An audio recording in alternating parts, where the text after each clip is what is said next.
Tony Stark. I'm back, and I love kittens. I have a special story for you. Except for it's special in a bad way. You may recall that I read a bad fan fiction about me and my friends not too long ago. And I have found another one. This one seems to have nothing to do with the first one. The first one was thankfully never finished. So, let's see if we can get through this again, shall we? Chapter 1, The Disembodied Voice. Hey Tony, thanks for letting me stay in your house, Bruce Banner said. Yeah, no problem. Just try not to break anything. Or get angry, said Tony Stark. Okay. May I use your bathroom, please? Bruce asked. I guess. Just don't miss the toilet bowl, said Tony. And don't touch anything. Okay then, said Bruce. Wait, where is it? Down the hall and around the corner, sir, said a disembodied voice. Bruce jumped a little bit. What was that? Just a disembodied voice that lives here, said Tony. I don't know how it got here, and I don't know how to make it leave. Okay, whatever, I'll be back, said Bruce, walking off. Tony waited and waited, but Bruce did not come back. He'd better not be hulking around again, said Tony. That's it, I'm gonna go find him. Tony walked off and found Bruce talking to a skinny, ugly, weird-looking lady named Pepper. Hey, Bruce, what do you think that you're doing? Tony shouted. Both Bruce and Pepper rolled around. I found this lovely lady in your house, so I thought I'd say hi, said Bruce. Leave her alone, Tony said. We're going to do some science things. Who we are? Bruce asked. I'm just trying to get away from Thor. Thor's around? Tony asked. Apparently, said Bruce. I saw him just walking around the sidewalk. And you're sure it was him? Tony asked. Absolutely. No one else is weird enough to dress that way, said Bruce. Tony and Bruce went to a private room together to do science stuff. However, Bruce kept looking at his phone and giggling. What on earth are you up to? Tony snapped. I'm texting someone, said Bruce. Okay then, said Tony. You won't be here for long, right? Nope, I just need to be here until Thor goes far, far away, said Bruce. I don't see what's so bad about Thor, said Tony, continuing to do science stuff. He's delusional and careless and self-centered. Need I say more? Bruce asked. No, I'd rather you not talk about people like that, said Tony. You'd like it if I was talking that way about Steve, said Bruce. Well, guess what? Steve is my friend. And Thor is my friend, said Tony. I'm your friend too, sir, said the disembodied voice. Sorry, no, I don't befriend disembodied voices, said Tony. Well, at least I still have Pepper, said the disembodied voice. Then go bother her instead of me. I am busy doing science stuff, said Tony. It appears that you're building our Iron Man suit, said the disembodied voice. Shall I install myself inside it when you're done with it? Heck no, said Tony. Very well, sir, said the disembodied voice. I will go bother someone else. Thank you, Tony said. Now what were you talking about earlier, Bruce? Steve, said Bruce. Right, Steve, said Tony. Oh, how I hate that guy. That night, Tony prepared to go to bed when he realized his teeth were extremely dirty. Pepper! Tony shouted across the house. Come over here and brush my teeth for me. Pepper shuffled over as quickly as possible, holding a toothbrush. Here I am, Tony! Thank goodness, you're just in time, said Tony. Open up, Tony, Pepper said, using a voice that like one would use to talk to a pet. Tony opened his mouth as wide as he could. Oh, your breath stinks, said Pepper. I know, Tony said. I've been drinking and smoking. Yeah, I can tell. You have cigarette ashes in your beard and mustache, said Pepper. Come on, open up again. Tony opened up again and Pepper began brushing Tony's teeth. Unfortunately, they were interrupted by Bruce coming into the room. Tony angrily spat the toothpaste out of his mouth and onto the floor. Bruce, what are you doing here? This is private between us. Sorry, said Bruce, backing away slowly and laughing nervously. I'll just leave you two alone. You're gonna clean my spittle off of the floor, Tony snapped at Pepper. Fine, whatever, Pepper said. I'll go get a cloth to clean it up. You should have had one already, lady, said Tony. You know that I like to spittle on the floor. Yes, apparently you do, said Pepper. Get it quickly, and don't you dare talk to Bruce, said Tony. Get it and come back quickly. Okay, said Pepper, walking off to get a cloth so that she could clean up Tony's spittle. As she walked down the hall, Pepper saw Bruce just standing there texting someone. Bruce looked up and tried to say something to Pepper, but Pepper remembered that she wasn't supposed to talk to Bruce, so she kept walking. When Pepper returned, she found Tony already snuggled up in bed, holding an Iron Man body pillow and wearing headphones that were playing heavy metal music. Pepper sighed and began wiping up the spittle. Good night, Tony, Pepper said when she was done. You want to hop into the bed with me, love? Tony asked because he is a nasty idiot and likes to sleep with random women. How dare they insult me? I'm not nasty and I'm not an idiot. I just love my woman. I don't know if there's room for me, Pepper joked. Oh, there's plenty of room. Climb in, said Tony, peeling back the blanket. Pepper timidly climbed into bed with Tony and they snuggled. Suddenly, Bruce burst into the room wearing purple silk pajamas that exposed his chest hair. "Can I join you two?" he asked. "No!" Tony shouted. "Get out!" "Aw, man, where do I sleep then?" Bruce asked. "Anywhere but here," Tony shouted. "I like Bruce. I want him to bed with us," said Pepper. "No, you idiot," said Tony. "There isn't enough room besides his Hulk breath." "Well, then I'm leaving," said Pepper, getting out of the bed. "Fine," Tony said. "Fine, Tony. It's just gonna be just me and Iron Man tonight." He then leaned over and kissed his body pillow. "Good night, Iron Man." "Good night, sir," said Disinvite voice. "Make sure that you use the bathroom before you fall asleep." "Shut up," said Tony. "I'm going to fall asleep right now." Chapter 2. Bruce Banner's Chest Hair. It ended up being an restless night for Tony, so he got out of bed to fix himself a 3 a.m. snack. As he did, he stared at the sandwich he'd made for a while before picking it up to take a bite. "Congratulations, sir. You have created a peanut butter and tuna fish sandwich," said the disembodied voice. Tony screamed in horror. "Who is there?" "No one," the disembodied voice lied. Tony's heart began racing and he grabbed the nearest thing he could find, a metal pot. "I would advise you against trying to attack me with that, as it would yield no result, sir," said the disembodied voice. "Yeah!" Tony yelled, throwing the pot in the direction of the voice. The pot clattered to the floor. "Wherever you are, I'm gonna get you, and I will get you good!" Tony shouted, grabbing the knife he had used to cut his sandwich and charging into the next room. Bruce Banner, who inexplicably stayed over at Tony's house, woke up due to the commotion. "What on earth?" Bruce mumbled to himself. He then got up and looked for Tony. Tony was running from room to room, shouting and jabbing the air with his knife. As he ran, he bumped into many things, creating more noise, and he and Bruce nearly bumped into each other. "You!" Tony shouted. "Me what?" Bruce asked, rubbing his eyes. "Tony, why are you not asleep?" "My house, my rules," Tony shouted, waving a knife around. "I think I need a bigger knife." "Are you trying to stab the disembodied voice again?" Bruce asked. Tony sighed and put the knife down on the table. "Maybe," he said. "I can't sleep, so I made a peanut butter and tuna fish sandwich." "That's gross," Bruce said, looking sick.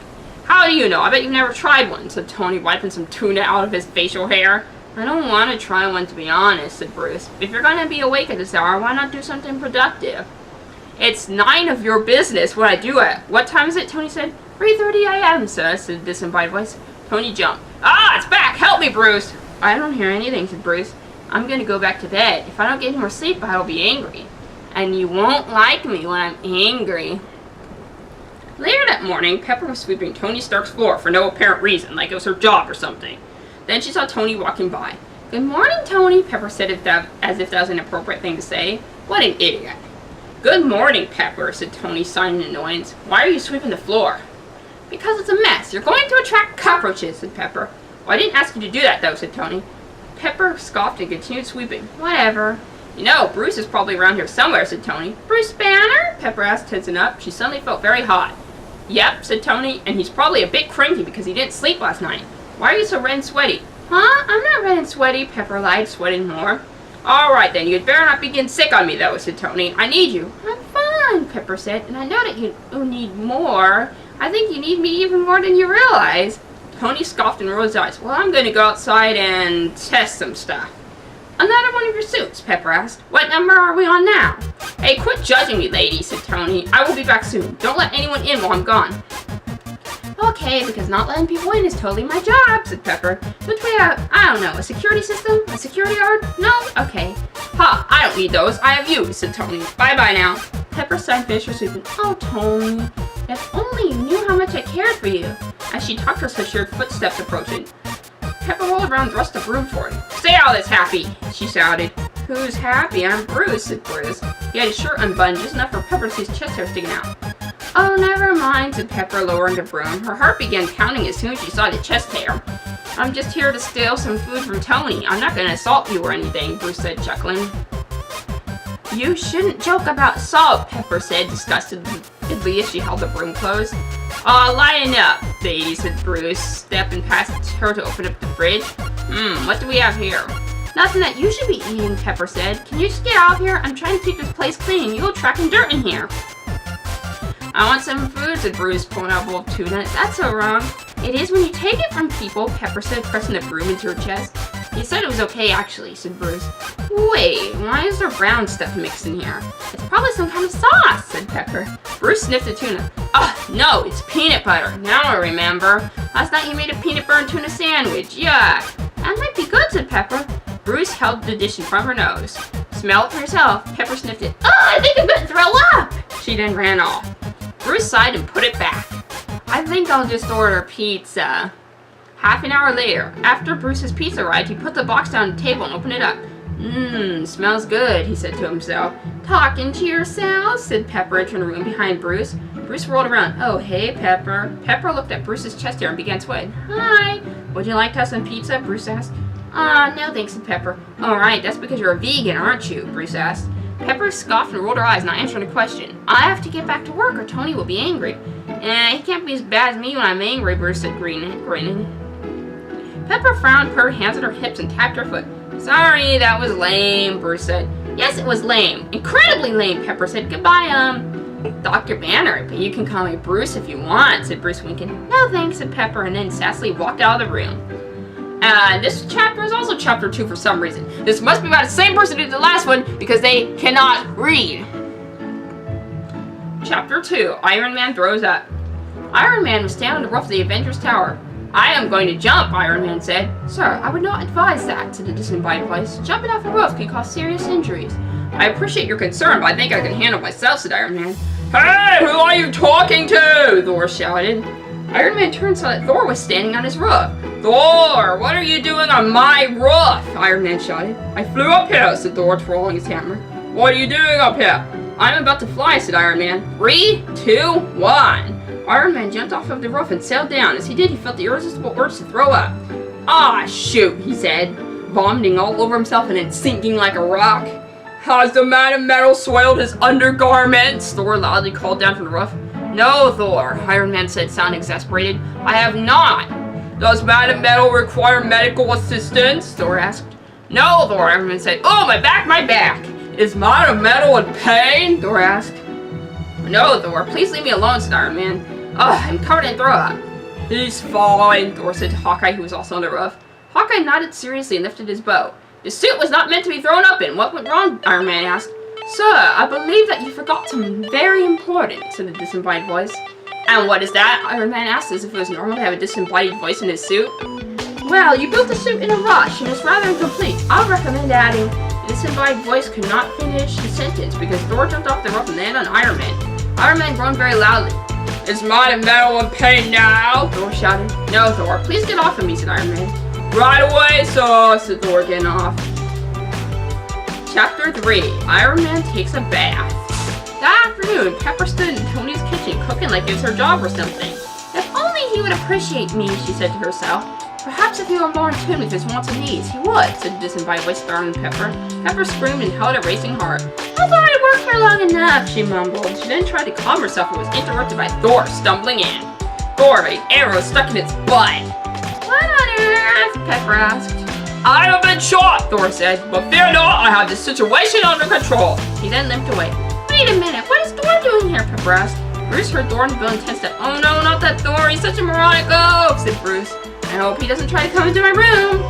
Thor continued stumbling down the hall before finding a bathroom and locking himself in there.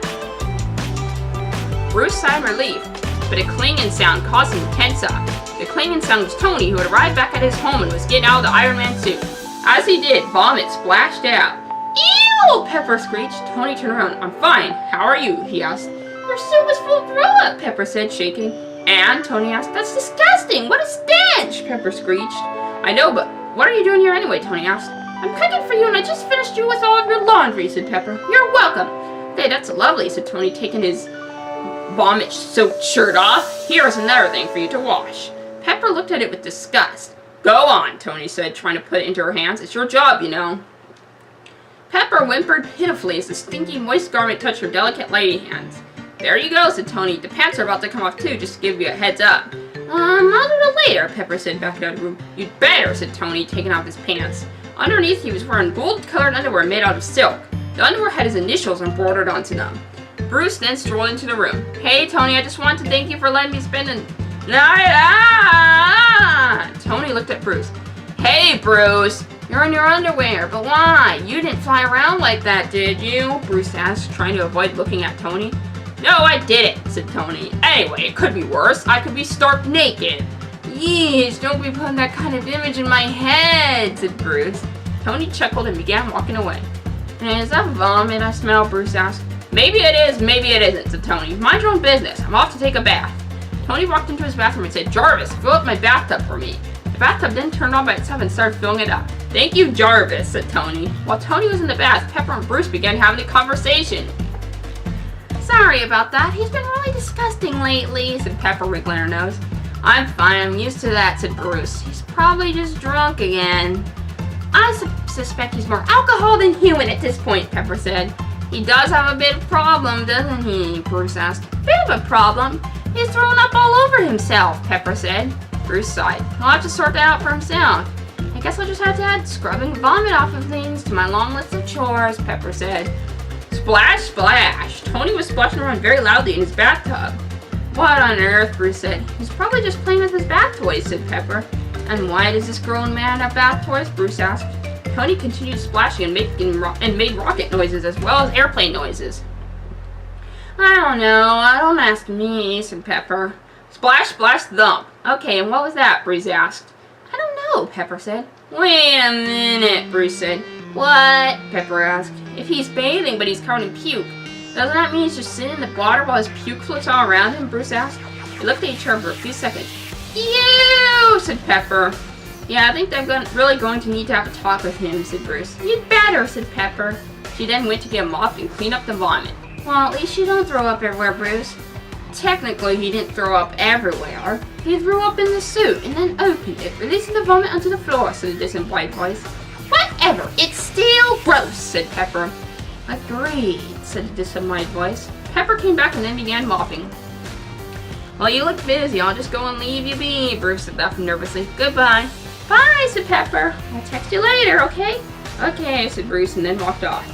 An hour later, Tony finished his bath, but he was too comfortable to get out of the tub.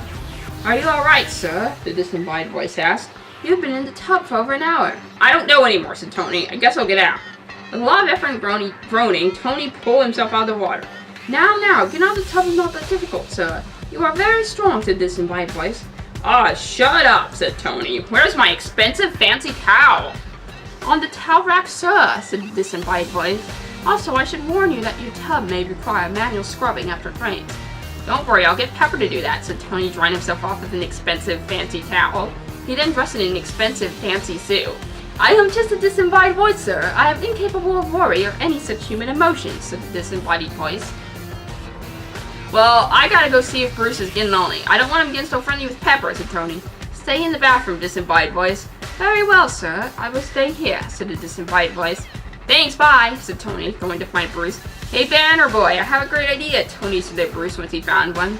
What is it? Bruce asked, sounding irritated, not looking up. I'm gonna have a wild party and invite everyone I know, Tony said. Why? Said Bruce, still not looking up. Because it's almost my birthday, Tony said. You didn't forget my birthday, did you, Banner Boy? It's a national holiday. No, Bruce lied. And don't call me Banner Boy. That's almost as bad as Banner Nanner. Okay, whatever, said Tony. You'll get me a good gift, right? Maybe, Bruce said. I'm kind of busy right now. Can you leave me alone? What are you busy with? Tony asked. I'm examining the substance under this microscope, said Bruce. So please stop so that I can concentrate. Oh, but I want to be close to my best buddy, said Tony, putting his arm around Bruce. Get your arm off of me, said Bruce. If I was Natasha, you would let me put my arm on you, said Tony. Well, I'm not Natasha, said Bruce. Tony took his arm off of Bruce. I haven't seen her in a while, Bruce said. I'm sorry, said Tony. It's fine, said Bruce. A guy like me doesn't deserve a girl like her anyway. Debatable, but it's better that we're not all of the same place unless it's absolutely necessary, said Tony. Although I did see Thor and Hawkeye around here. Bruce shuddered at the mention of Thor. I don't like that guy. Who, Hawkeye? Tony asked. No, he's fine. A bit weird though, said Bruce. Why is he so quiet? I don't know, said Tony. I hope nothing serious is going on. I'm still in the middle of building a brand new suit. Another one? Bruce asked. Yep, Tony said. This one is going to have an extra laser that theirs don't. But it's not just any kind of laser. It's a crotch laser. Bruce sighed and stared at Tony for several seconds, packed up his science equipment, and laughed. Hey, was it something I said? Tony asked. As Bruce was leaving, he accidentally bumped into Thor. Oopsie, said Thor. Sorry about that, most angry one. Bruce swore at Thor and continued walking. Well, that is not nice, Thor said. How dare you say such things about Thor, Odin's son, God of Thunder, and Prince of Asgard? Just leave me alone, Bruce mumbled. But I have something to say to you, most angry one, Thor shouted. Make it quick, Thunderhead, said Bruce. You're already making my blood boil as it is. A man with eyes most similar to a predatory bird has requested to speak to you, said Thor. I will now leave you alone. Thank goodness, said Bruce with a slight smile. I am now going to go out and relieve my anger. Bruce went to get onto his motorcycle. Chapter 6. Bruce Banner's throwing up. Wait, how's it Chapter 6? The chapter before it wasn't Chapter 5, was it? No, it was another Chapter 2. No, it was Chapter 3. How does it skip from 3 to 6? Who knows? Chapter 6, Bruce Banner is throwing up. On a day at a party, Tony woke up to the sound of someone throwing up.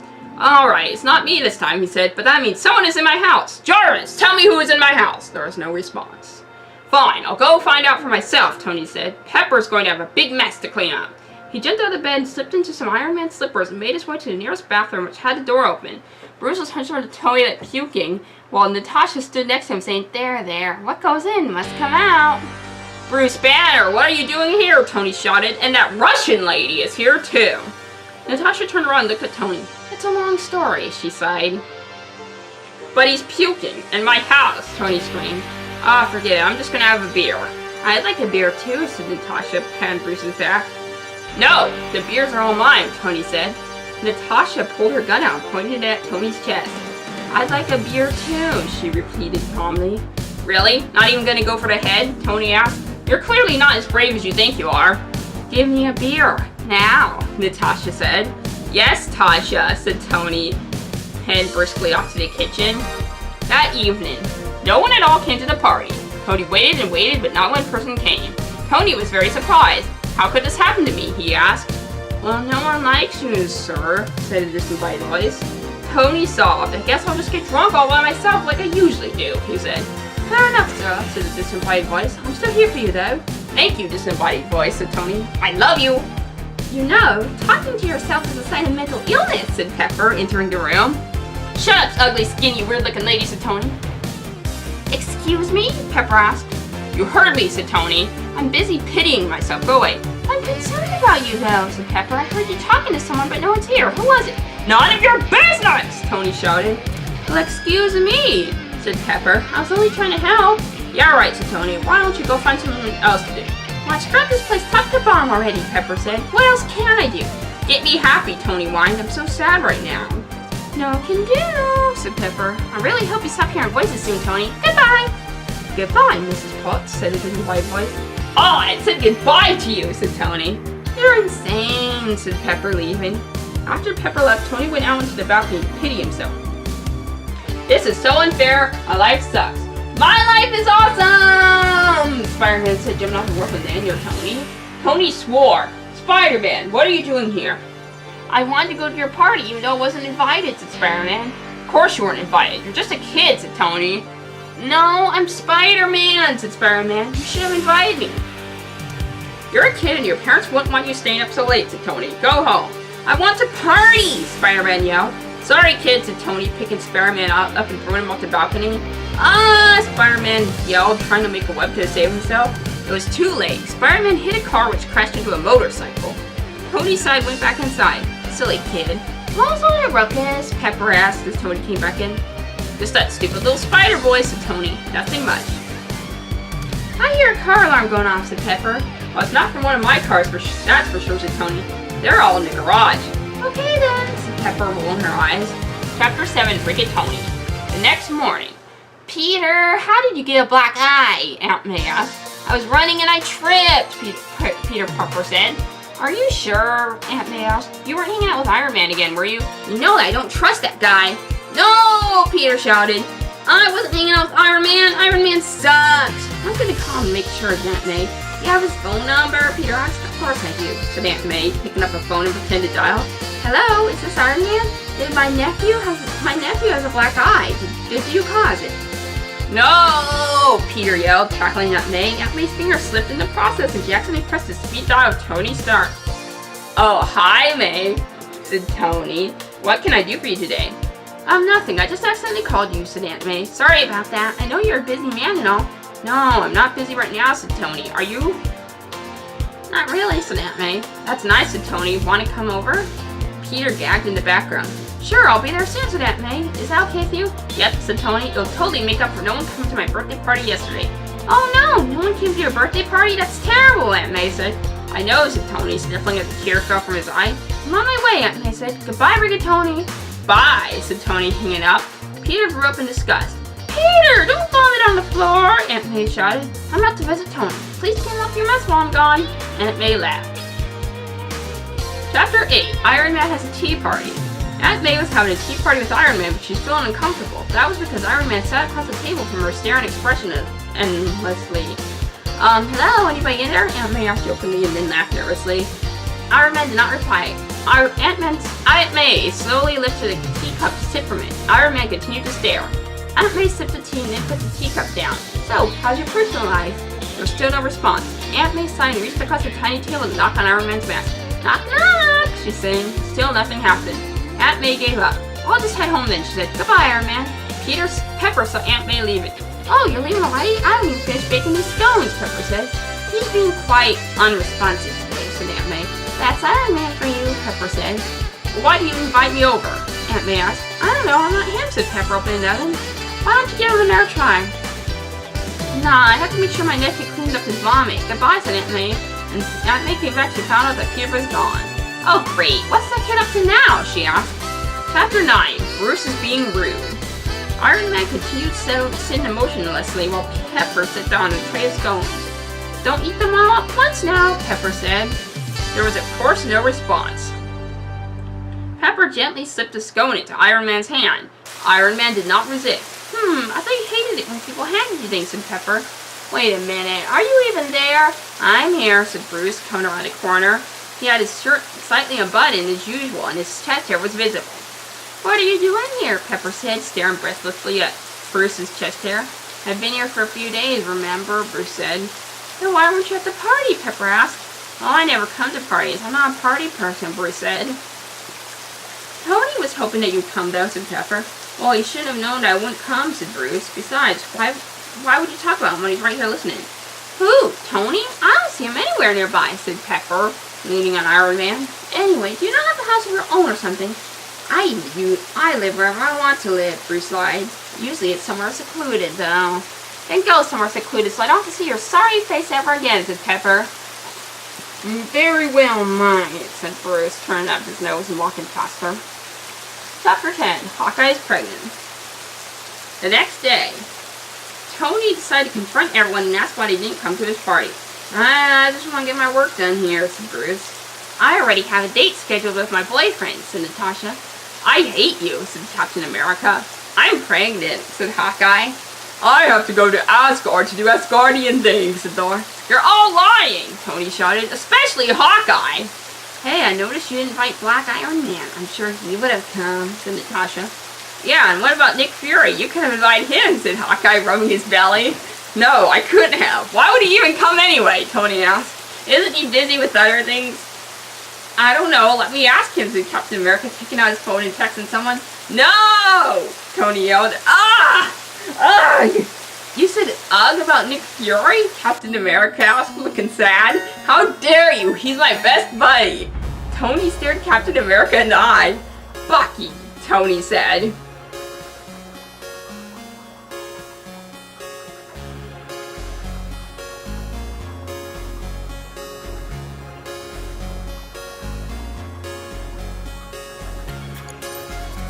Chapter 11. Clint Barton. The next morning, Natasha was walking through the halls, carrying a black bathrobe and carrying a black mug full of black coffee. Then she saw Clint sitting in the hallway, sobbing. What's wrong, Clint? Natasha asked, sitting next to him. Nothing, Clint said. How are you? Natasha asked. Clint was silent. Natasha put her arm around him. Please take your arm off of me, said Clint. Natasha took her arm off of him. Clint inched away from Natasha. I have to go. See you around. Okay, said Natasha, picking up her black mug full of black coffee and taking a sip. Bye-bye, Clint. The next person whom Natasha ran into was Steve. Good morning, Natasha. I just finished my workout, said Steve. Morning, Natasha sighed. What's wrong? Steve asked. My head doesn't hurt anymore. I'm doing great. It's Clint. He's crying and won't tell me why, said Natasha.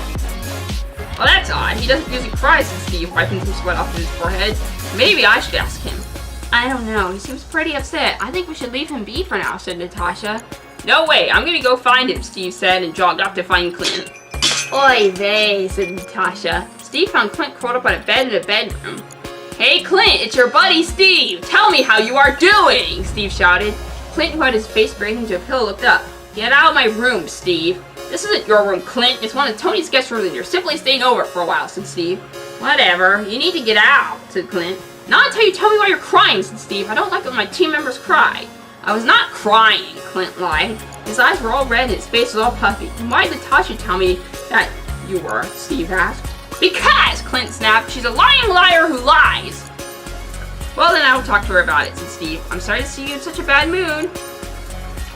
Foul! Thor shouted, barging in and nearly pushing Steve over. Oh great, the big guy is here too? What do you want, Thor? Clint asked. The red-haired woman who named herself after a venomous arachnid told me that you were emitting tears from your eyes in response to sadness, Thor shouted. No, Clint said. I'm fine. Get out of here, guys. Well, then he doesn't want to talk. Let's go, Thor, said Steve.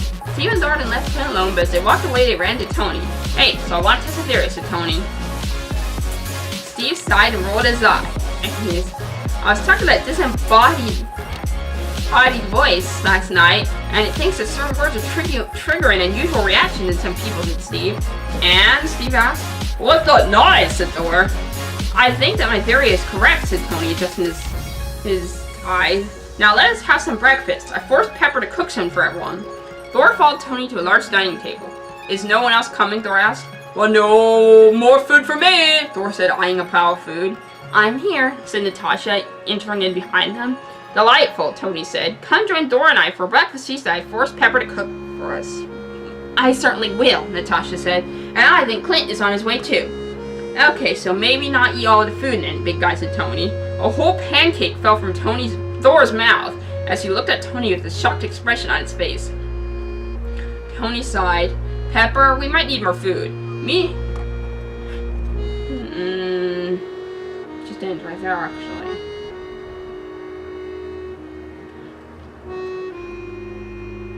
Hey, Cap, come have some food, Tony called down the hall.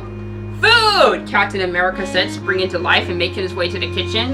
Almost everyone is here now. We just need Clint, said Natasha. I hope he's okay. Thor's chair creaked under his weight as he shoved more food into his mouth. Now, take a seat, Tony said, pulling his chair out for Steve. Steve sat down and looked at Thor. I bet I can eat more than you can. It is on, Thor said, wiping syrup out of his beard. The two then began eating ravenously. As they ate, Clint wandered into the room. Food, he said half-heartedly. Thor looked up as a slice of bacon slid out of his mouth. Meanwhile, a whole piece of toast came out of Steve's mouth. Is there any left for me, Clint asked. Yes, but you had better hurry, said Tony. Clint hurried to find a seat. Hooray! Now we are all here, Tony said. Avengers forever. As he said that, Black Iron Man slowly flew past the window and stared at him longingly.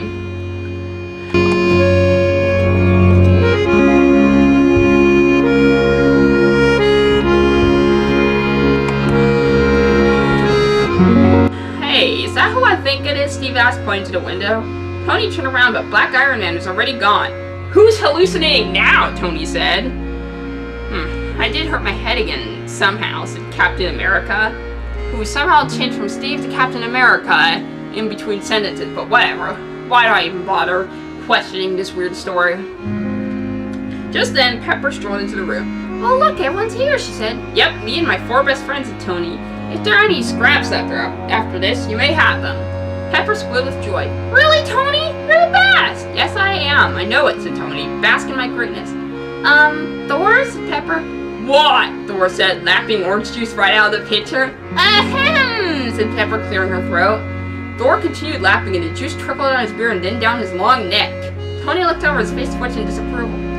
Yeah, we're gonna need some fresh juice, Tony said. This juice of oranges is most excellent. I would most definitely like another. Thank you, Man of Metal, Thor shouted. No more for Thor, said Tony. He's had enough to drink. He's probably gonna need to use the bathroom a lot today. Why does the Man of Metal think I, Thor Odinson, requireth the room of bath frequently this day? Thor shouted. You know what? I think I'm gonna take a quick trip to the room of baths, said Natasha, taking her gun out again. See ya. Where does the red-haired lady dare go with the portable weapons known as gun? Thor asked. Natasha had already laughed. Steve, Thor, Clint, and Tony remained at the table. So, how's your personal life? Tony asked Clint. It's none of your business, said Clint. Thor finished his orange juice and threw the pitcher forcefully to the ground. Done! He shouted. Steve jerked back a little bit in surprise. Thor, why'd you have to go and throw the pitcher? That's very impolite. Thor, the son of Odin, god of thunder, and prince of Asgard, does not care to be polite today, Thor said, scooting his chair back in sign as he patted his stomach. Well, I'm pretty much stuffed now, said Clint. I gotta go. Wait, let's wait for Natasha to come back. We don't want her thinking that we abandoned her, said Steve. Fine, Clint said, sighing, but I do not feel like talking much today. That's alright. We all have bad days, said Tony. For example, I once drank only 6 beers in one day instead of 7. Clint glared at Tony. Really, dude? Really? Yeah, it sucks, said Tony. Pepper came back with another pitcher of juice. Place it on the table and then leave, said Tony. Me and the boys are trying to talk about manly stuff. Pepper set the pitcher down and walked away mumbling about how she wasn't ever appreciated enough. I once had a really bad day myself, said Thor, gently fingering a stray scrambled egg. How so? You went without Mjolnir for a few seconds, Clint asked. Yo, I went to the grocery store and they're all out of Pop-Tarts. I had to settle for the store brand toaster pastries, Thor wailed. Natasha came back in with her gun. Hey, we were just talking about a really bad day, said Tony. Want to contribute? No, Natasha said coldly. Leave me alone. I just accidentally dropped my gun into the toilet. Clint smiled sympathetically at her, with sadness in his eyes. Fine, there was this one time, Natasha said. Tony, Thor, Clint, and Steve stared at her with anticipation. My favorite parking spot at the grocery store was taken by an expensive, fancy car, said Natasha. So I had to park my motorcycle a few feet further from the entrance than normal. I was so angry! Grrr! Roar! It makes me mad all over again just thinking about it! Natasha grabbed the table and began chomping on the edge of it while still growling. My turn! I once got frozen and then Steve started, but Natasha's growls grew louder and louder. Finally, Clint went up behind Natasha and pried her jaws up the table. No, Clint said, staring sternly at her. Yummy? Natasha asked. Clint just shook his head. Well, thanks for having me, Tony. I have to get going. I have duties back home. Okay, said Tony. Goodbye. I also have duties back home, said Natasha, getting up to leave. Me too, said Steve. Tony looked sad. Fine, all of you go and leave me. I'm used to being alone anyway. Ahem, you have me, Pepper said sassily as she flipped her hair. Shut up, you lowly servant, Tony said, spit at her. Pepper groaned in disgust. Oh, Tony, how could you after I cooked you all this food? She then retreated to the kitchen, sat down crying on the kitchen floor. Why are you crying, Miss Potts? Asked the disembodied voice. Pepper ignored the disembodied voice and sobbed. I did all that work for him and he just spits on me and calls me names. The disembodied voice then informed Pepper that Tony was drunk and it told her how much alcohol was in his blood. That's still no excuse, Pepper wailed. Steve, Clint, and Natasha walked past her on their way out. None of them stopped to say anything, because why would they? That meal was most delicious, Thor shouted. I would like to thank the woman who's made this meal. He then forcefully got out of his seat and went to find Pepper. After he found her, he approached her. Hello, lady, Thor shouted, lifting his arms toward the ceiling. What do you want? Pepper asked. I'm busy pitying myself. I want to thank you for making that meal. It was excellent. I will remember it for thousands of years to come, Thor shouted. Really? Pepper asked, sniffing. It was nothing special. Really? Thor said, grinning. So thanks again, woman. Pepper began sobbing again. Oh no, have I said something impolite? No, sir. Those are tears of joy, said the disembodied voice. Shut up, said Pepper, but she couldn't stop crying.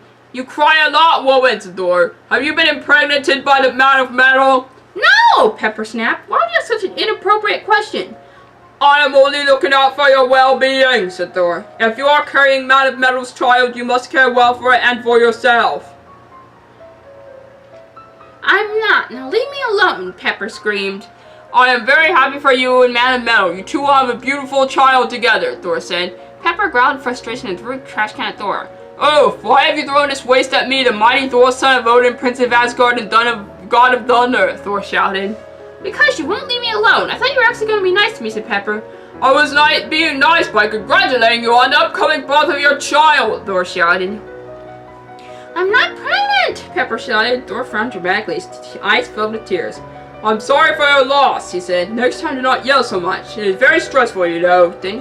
He then bounded off. Finally, I'm alone, Pepper said, stooping to pick up the trash. You still have me, Miss Potts, said the disembodied voice. So you are, said Pepper. You're the disembodied voice that Tony keeps talking to you, aren't you? Yes, I am, said the disembodied voice. He actually created me, you know. Meanwhile, Natasha went to find her motorcycle, but it was nowhere to be found. Where is my motorcycle? Natasha cried. This is the worst day ever. I am going to ride on my shield, said Captain America, appearing behind her. Natasha turned around. Captain America, how long have you been there? I just got here, said Captain America. Okay, said Natasha. How do you ride on your shield, though? Simple, said Captain America. I toss it and then I jump on. Then I let it fly to my destination while I sit back and relax. And since when did it have that function? Natasha asked, texting someone. Since I decided it did, said Captain America. Natasha sighed. You are all kinds of weird, Captain America. Chapter 12. Pepper Potts is not pregnant. 1 week later. I have some mail for you, said Pepper, dropping a huge pile of letters onto the table in front of Tony as he ate. Thanks, now go away, I'm trying to eat, said Tony. Pepper sighed and walked away. Tony finished eating and took an envelope out of the pile and then aggressively tore it open. It was a card that said, You are invited to Hawkeye's baby shower. Yes, Tony, we will be serving alcoholic drinks there. This is stupid, Tony shouted. I'm not going. But, sir, they are serving alcoholic drinks there, said the disembodied voice. And besides, I was invited there too. Are you really going, though? Tony asked, opening a can of beer and sipping from it. I am planning on it, with or without you, sir, said the disembodied voice. Tony swore at the disembodied voice. Language, Captain America said, walking into the kitchen. Why are you here? I thought you left a while ago, said Tony. A week ago, said Tony. I came back, said Captain America. I missed you. Well, I didn't miss you, Tony said. I see that little bratty lady still works for you, said Captain America. Yep, said Tony. So how's your personal life? Captain America asked, sitting across from Tony and staring deeply into Tony's eyes. None of your business, said Tony. Great, great, said Captain America. Congratulations on getting Pepper pregnant, though. Tony spit out his beard very loudly. I did not get her pregnant. Thor told me you did, Captain America said, slowly and sternly. This is a very serious offense, you know. Thor is a liar, Tony screamed. I believe him, though, Captain America said, blinking slowly while still staring at Tony. You are an old man and a fool, Tony shouted. Very well, then, said Captain America, turning. See ya. Never on my life, said Tony. A few minutes after Captain America left, Pepper came into the kitchen and asked, Shall I take those dishes from you now? Lady, stay in your place, said Tony. Go do some housework or something. I would, but every time I try, you tell me to go somewhere else. What's the deal? Pepper asked. The deal is that I hate you, said Tony. I hate you too, Mr. Stark, said Pepper, swishing out of the room. Tony then glared at his dishes. Why are they still here? You have a lot of patience with the guy, said Captain America, who was waiting for Pepper in the kitchen. Pepper screamed. What are you doing here? The disembodied voice let me in. What was his name again? Captain America asked. He's leaning against a refrigerator and reading a book. There is no disembodied voice, Pepper said. Captain America turned the page. I thought so once myself, but I can now see that there is. I have heard it. I am a believer. You're insane, to both of you, said Pepper, turning on the sink to wash dishes. So are you, said Captain America. Excuse me? Pepper asked. You still stay with Tony and work for him, even though he's treating you like garbage, Captain America said. You're not much better, said Pepper. Besides, I like my job. I really do. You don't sound like you really do, said Captain America. Why not quit? He then turned another page. Pepper swore at Captain America. You stay out of my business, mister. It's Captain, not mister, said Captain America. Show me some respect. No, said Pepper. From now on, I will treat everyone exactly the way I've been treated. Wow, Thor is right. You really are moody, said Captain America. Maybe you should have some chocolate. I'm not pregnant, if that's what you think, said Pepper. Captain America chuckled lightly, then switched to his lecture voice. Now, we all know you did something wrong. I know that you regret it, but you still have to face the consequences. I'm not pregnant, Pepper yelled, splashing dirty water on Captain America. Hey, there's no need to splash someone who's only looking out for your well-being, said Captain America. Get out of here, said Pepper. Captain America was escorted out of the building. After Captain America was gone, Pepper sighed. How many other people have heard that rumor and believed it? Chapter 13. Pepper is a crybaby. That evening, Pepper was crying in the kitchen until she heard footsteps approaching. Worried it was Tony, she wiped away her tears and tried to stand up straight, but it wasn't Tony who entered the room. It was Bruce, with his shirt unbuttoned enough to see his chest hair. Pepper gasped involuntarily and then covered her mouth in embarrassment. Hey, Bruce said calmly. What do you want? Pepper asked, pretending to look busy. I was wondering, when do you get off to work? Bruce asked, blushing. For you? Never, Pepper said. Okay, see ya, said Bruce. You wish, Pepper mumbled. What was that? Bruce asked. Nothing! Go away, Pepper snapped. Fine, Bruce said. He walked away. About a minute later, Tony walked into the kitchen. Pepper began scrubbing the countertop that was already clean. I'm just looking for my car keys, said Tony. Maybe Happy has them, said Pepper. Who's Happy? Tony asked. Never mind, said Pepper. Making people up again, Tony asked. No, Tony, said Pepper. That countertop is already clean, you know, said Tony. Oh, I see, said Pepper. How about you go clean one of my bathrooms, Tony asked. Fine, said Pepper, and then walked off. And don't make people up anymore, Tony said. Chapter 14. The Avengers have a meeting concerning Tony.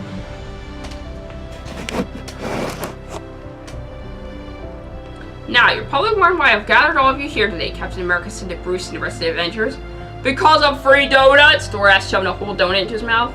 No, Captain America snapped. We're here to talk about Iron Man. He keeps throwing up. Maybe he just needed more donuts, Thor said, grabbing for another donut. As he spoke, crumbs spewed out of his mouth. Thor, please leave some brothers, said Captain America. Thor sulked. I like donuts. So what should we do, Captain America asked. He obviously has a serious addiction to throwing up. Otherwise, why would he keep doing it? Maybe he's sick, said Bruce. I think we should just leave him alone. No, Captain America said. We have to let him know it's wrong. Maybe he's pregnant like me, said Hawkeye. You're not pregnant. Men cannot get pregnant, Natasha shouted. You're just jealous, Hawkeye shouted.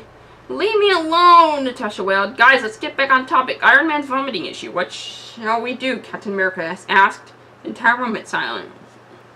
What? Was it something I said? Captain America asked. Yes, said Bruce. No, said Bruce quietly. I just thought I heard someone coming. No one should be, said Captain America. We're the only ones here. Well, there was Pepper, but I tied her up and threw her into a closet. Just then, Iron Man burst into the room. What are you guys talking about? He asked. Oh, Iron Man can talk! Thor screamed. Iron Man sighed. You're having a meeting without me, aren't you? Maybe, Captain America said. Would you like a donut? I can't guarantee that Thor didn't draw in the box, but... Thanks, said Iron Man, reaching into the donut box. Thor slammed his giant arm on top of Iron Man's cold robotic metal arm. Hey, get off of me, you oaf! Iron Man shouted, pushing Thor over. Iron Man needs his donuts. Iron Man then grabbed a donut. Hey, I wanted one! That one! Thor shouted. You've already had two. This one is mine and I'm going to eat it right now. Iron Man taunted, wiggling the donut there. I can jump very high, man of metal, said Thor. I'll take the donut from you, mark my words. Iron Man chuckled and casually strolled out of the room with the donut still in his hand. Consider my words unmarked, Thor mumbled. I bet he's just gonna puke it up later, though.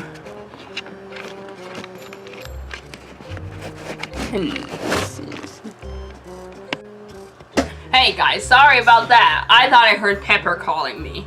But I'm back. She was not. I don't know what that was that I heard.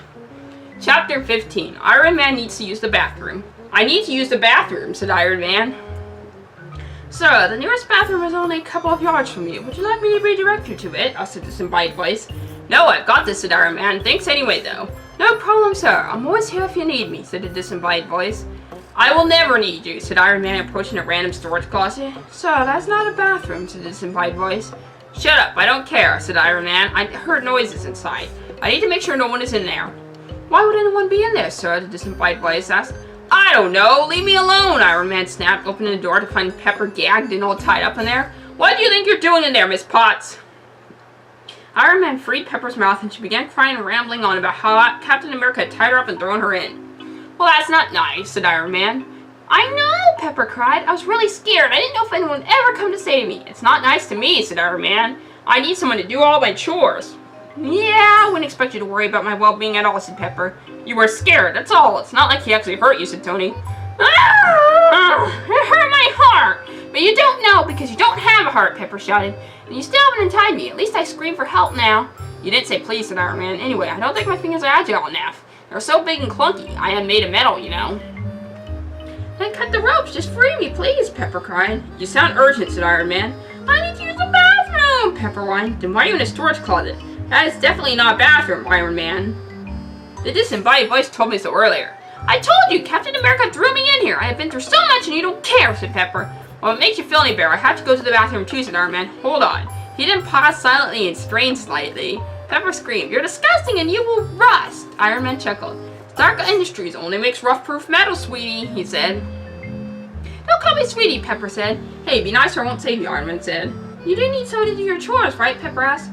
You have a point, said Iron Man. Go, go, Iron Man hand laser. Activating the hand laser, sir, said the disembodied voice. No, don't shoot me, please. Pepper. No, don't shoot me, please, Pepper cried. Tears flowed from her eyes. I'm trying to cut the ropes, lady. You aren't very smart, are you? Iron Man asked. Sir, I must inform you that this laser is intense enough to kill or severely damage a person, said the disembodied voice. Were there any smaller lasers I could use? Iron Man asked. No, sir, said the disembodied voice. Iron Man, Dr. Banner is approaching the area. No, he's a monster. He'll kill us all. Me, you, and the disembodied voice, Pepper screamed. Excuse me, Bruce has holding a pocket knife. Miss Potts is quite afraid of you, said Iron Man. She thinks you're a monster. I'm here to save you, said Bruce. That's why I brought this knife. No, don't cut me, Pepper screamed. I'm just gonna cut the ropes, Bruce said. Would you rather him use his big laser on you and almost kill you?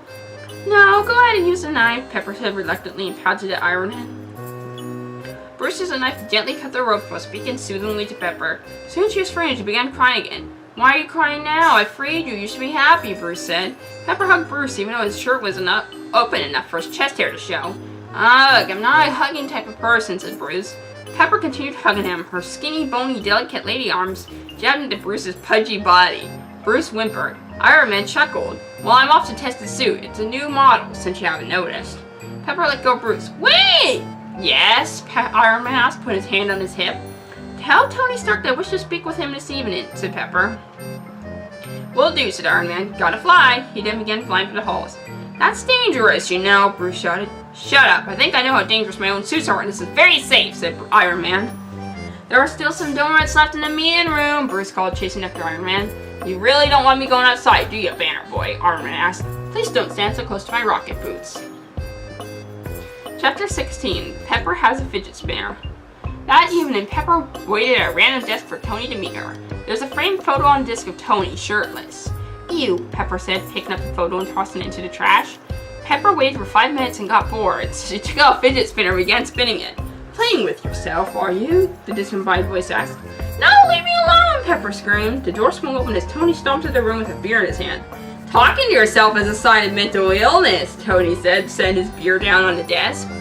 Oh, Tony, are you ready to listen to me, you big mean butthead? Pepper asked. I'm ready, Tony said, sitting across from Pepper. So what troubles your soul as of late? That's you, actually, said Pepper. Me? Tony asked, pointing to himself. What about me? You have not been very respectful towards me lately, and I'm here to say that I'm quitting if you continue to treat me in such a way, said Pepper. Quitting? Tony asked. But I need you. I like you. You don't act as if you need me or like me, said Pepper. You call me names and spit on me and hit me. Well, that's just who I am, Tony said, putting his feet up on the desk. Hey, I have a question for you. What is it? Pepper asked. So every time I try to fly my new suit, I throw up. Why do you think that is? Tony asked. Because you're drunk, said Pepper. No, that can't be it, Tony said, picking up his beer and sipping it. You're an idiot? Pepper asked, continuing to play with her fidget spinner. Ma'am, it is not polite to play with yourself while talking to people, said the disembodied voice.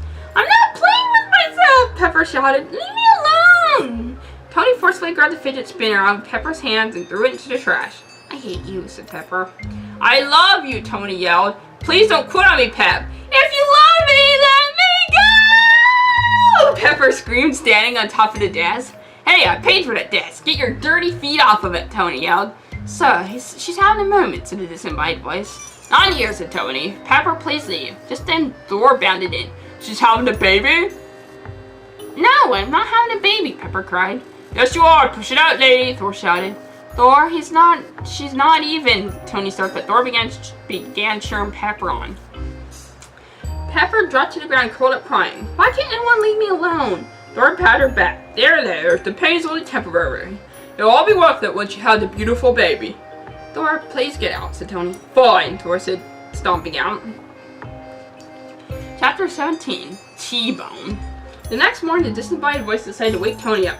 Good morning, sir, it said. Tony scowled. Shut up and leave me alone. Very well, sir, said the disembodied voice. Your words do not hurt me anyway. I am just a disembodied voice.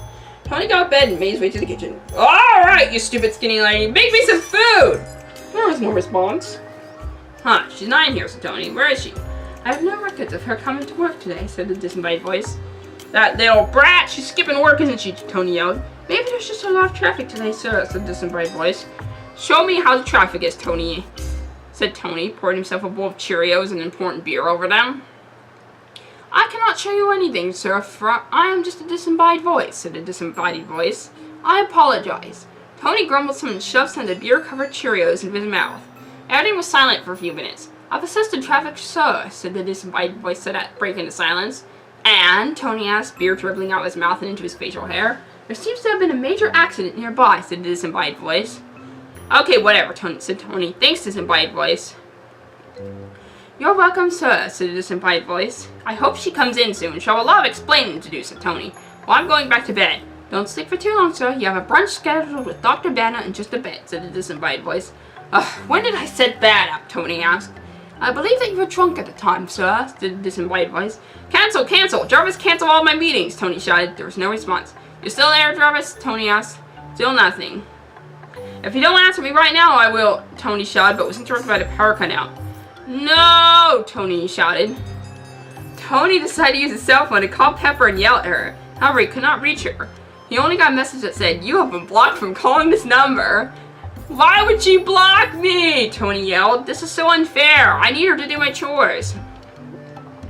Just then, his phone began ringing. Bruce Banner was calling Tony. Tony reluctantly picked up.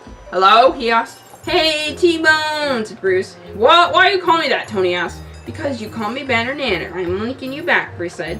Tony sighed. What do you want? I think I'm going to be late to brunch, said Bruce. There was a big accident on the way to your house. Well, that's no good. How about you just meet me at Pancakes and Plums? Tony asked. Okay, I will, said Bruce. Thanks, said Bruce. Bye. Bruce hung up.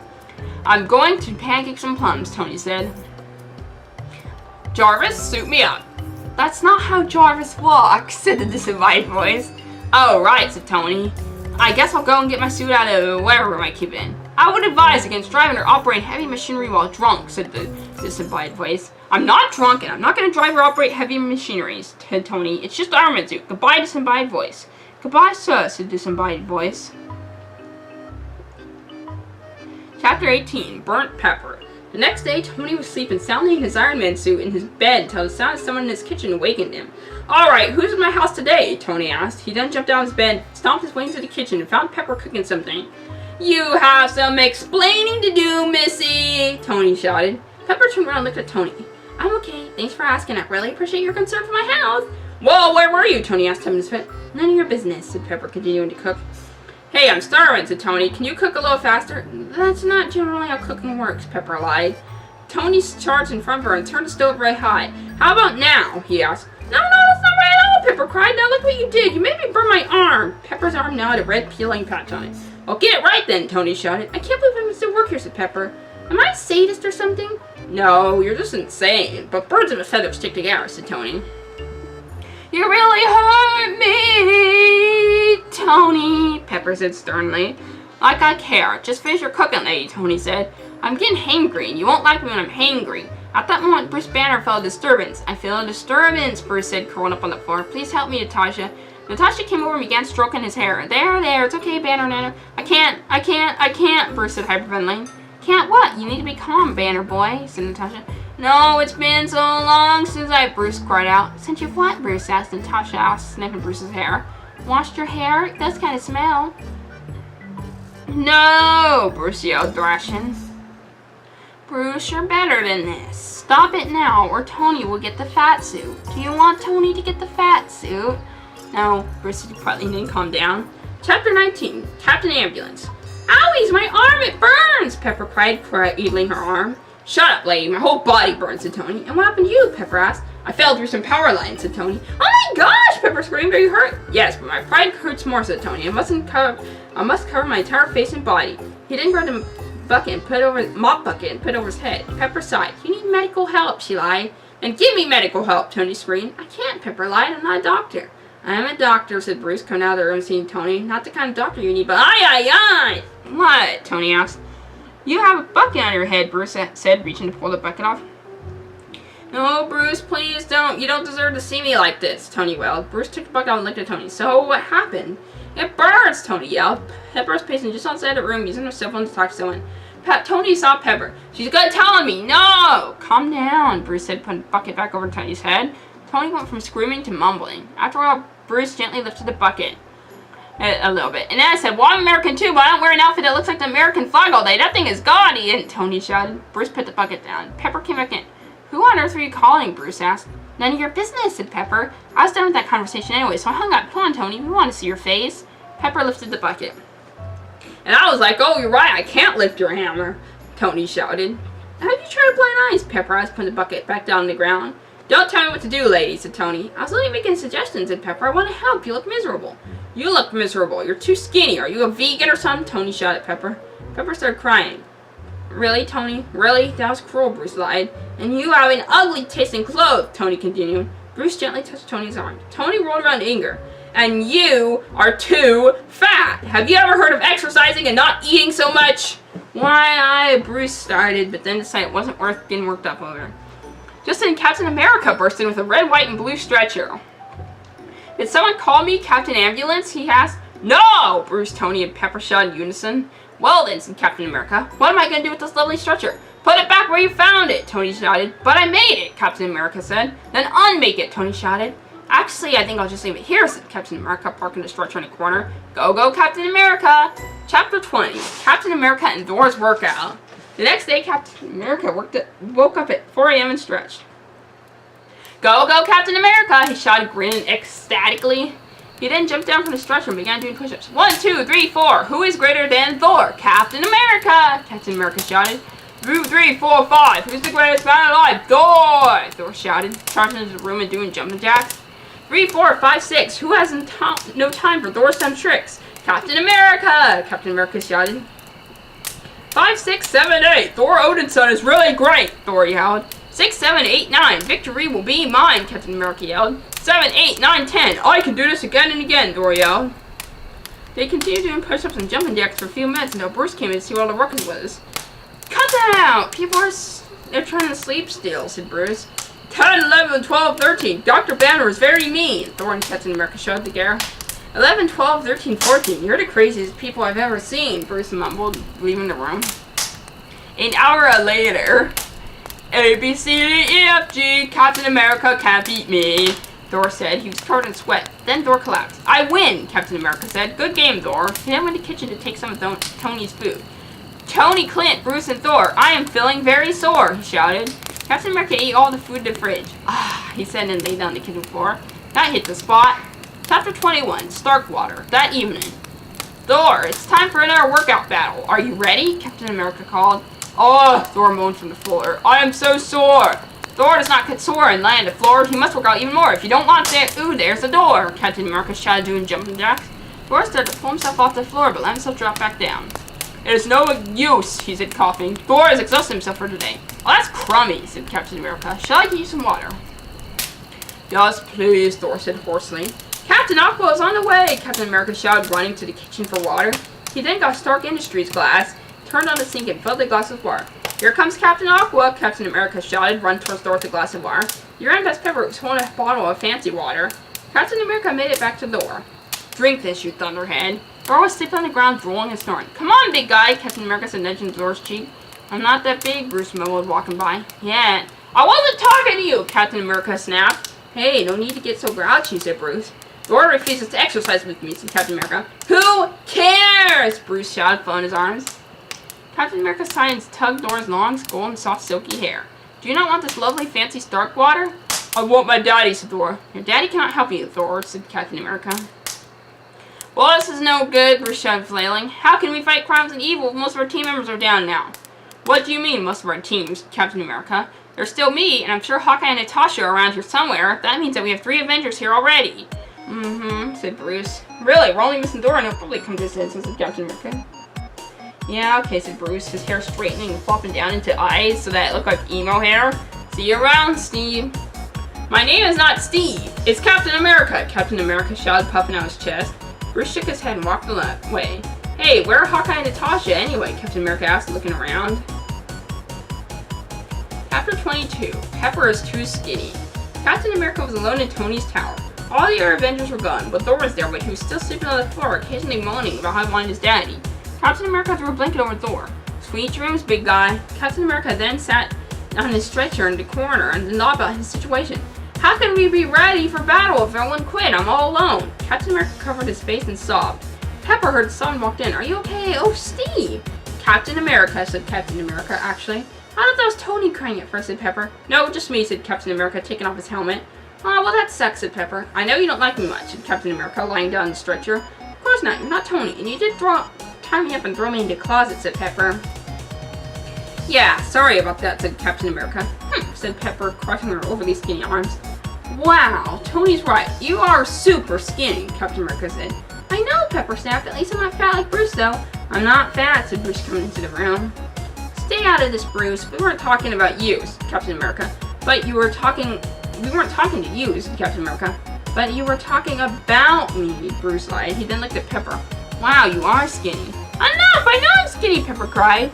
Aw, there's no need to cry, said Bruce. Guys like skinny girls, and you could be a model. Yeah, for ski masks, said Captain America. Pepper wailed. Maybe she was dying, Thor shouted into the room. Pepper saw him sit down the stretcher next to Captain America. Thor, you're awake, Captain America shouted, patting Pepper's back. Yes, I am. I received adequate sleep from my god buddy, Thor said. So are you ready to continue training? Captain America asked. No, said Thor.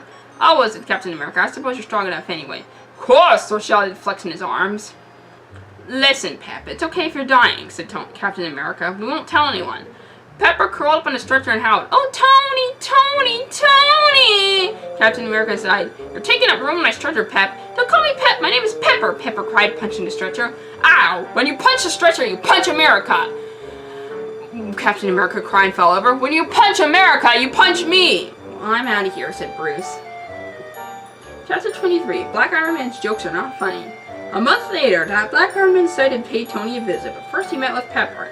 Hey, want to hear a funny joke? Black Iron Man asked. I guess, Pepper asked, playing with his fidget spinner. Who is like Iron Man except for black? Black Iron Man asked. You? Pepper asked. Yeah, me, Iron Man said. Black Iron Man said, grinning. Want to hear another joke? Fine, I have nothing better to do, Pepper said, sighing. Alright, why did Iron Man cross the road? Black Iron Man said. I don't know, said Pepper, still playing with the fidget spinner. Why? To get to Stark Industries, said Black Iron Man. But that's not even a place, said Pepper.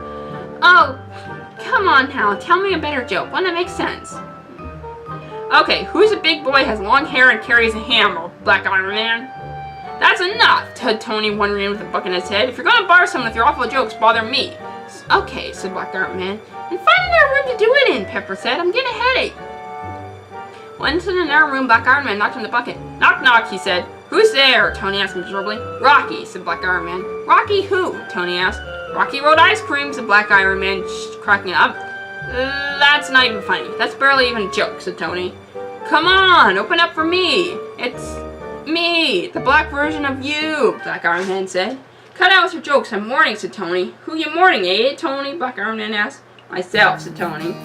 You're still alive though, man, Black Iron Man said. My life is over, Tony moaned. Why? Black Iron Man asked. You're incredibly rich and famous and you have a lot of friends. Name one friend that I have, said Tony. Me, said Black Iron Man. Besides you, said Tony. That big muscular guy with the soft, silky, long hair, said Black Iron Man. Thor, nah, he's all brawn and no brain, said Tony. How would they get out the bow and arrows? Black Iron Man asked. Hawkeye? He doesn't even seem to hear half of what I'm saying, said Tony.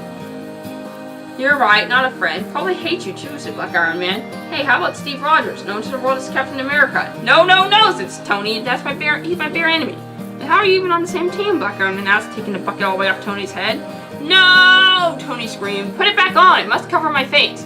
What? Why? Your face looks fine, said Black Iron Man. You're just saying that, Tony sobbed. No, really, it does. We could use a shave, but other than that, said Black Iron Man. Tony sobbed. So I don't look like I was on fire? Black Iron Man laughed. Heck no! What are you talking about? Get me a mirror, said Tony. No, I'm not your servant, Black Iron Man said. Please, can you get me a mirror? Tony asked. I need to make sure I'm not lying. Go, go, Captain Appearance, Captain America shouted, running in with a large circular mirror in his hand. Check yourself out, Rigged Tony. Tony looked at himself in the mirror. Oh, he said, I do look fine. Told you, said Black Iron Man, standing as he posed. Shut up or I'll beat your butt, Tony shouted, tackling Black Iron Man. Hey, no fair, Black Iron Man shrieked. Captain America smiled. It's so nice to see two good friends playing together, he said. Aye, aye, aye, we're not playing, Black Iron Man screamed as Tony punched him repeatedly. He's hurting me! That evening, Tony was reading a book called How to Build Your Own Coffin, but was interrupted by stupid Pepper coming to the room without permission. Hey, what do you think you're doing here? Tony snapped, hiding the book.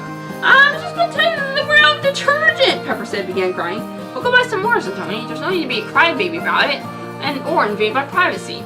Okay, said Pepper. Is there anything else you need while I'm there? Actually, yeah, said Tony, and began rattling off a long list of things. Pepper sighed and then began listening until her eyes glazed over. You still there? I need some more beer, too, said Tony. Pepper nodded half-heartedly, lost her balance, and then fainted. Tony began cursing angrily. How dare you fall asleep on me? Why can't you ever listen?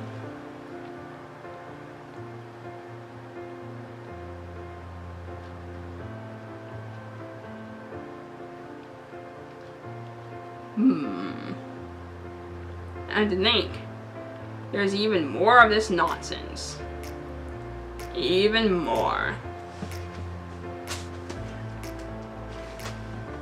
Who is writing this? I must ask.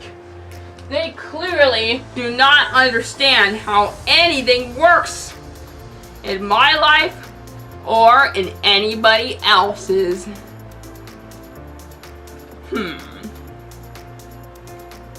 And who is Black Iron Man? He has a name, you know.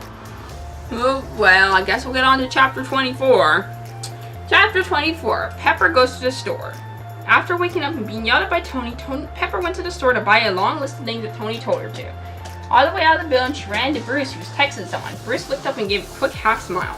Oh, hey, Bruce, Pepper mumbled. You alright? Bruce asked, putting his phone away. Yeah, I have to go now, said Pepper. See ya. Okay, said Bruce, turning and walking away. Pepper went to the store. As soon as she came in, an employee said, Hello, can I help you find anything today? No, Pepper snapped. Okay, ma'am. By the way, all pregnancy tests are on sale today. Shut up, Pepper shouted. 5 minutes later, Pepper saw something across the aisle and she froze up. Is that Bruce Banner's chest hair, she asked? Attached to Bruce Banner? Pepper moved a little closer and stared at the man across the aisle from her. He did not seem to see her. Pepper got closer and closer until she accidentally tripped over a wet floor sign. Owie, ow, ow, ow! Pepper screamed. Meanwhile, Tony was building a coffin for Pepper. What color should I make it? Tony asked. I know, red and gold, just like Iron Man. Man, I love Iron Man. Of course you do, sir. You are him, after all, the disembodied voice said. Ah, you're back, Tony screamed. I've been around this whole time, sir. I just had nothing to say, said the disembodied voice. Well, I liked it when you had nothing to say, Tony said. Very well, sir. If you need me, just say my name, said the disembodied voice. You have a name, Tony asked. The disembodied voice went silent.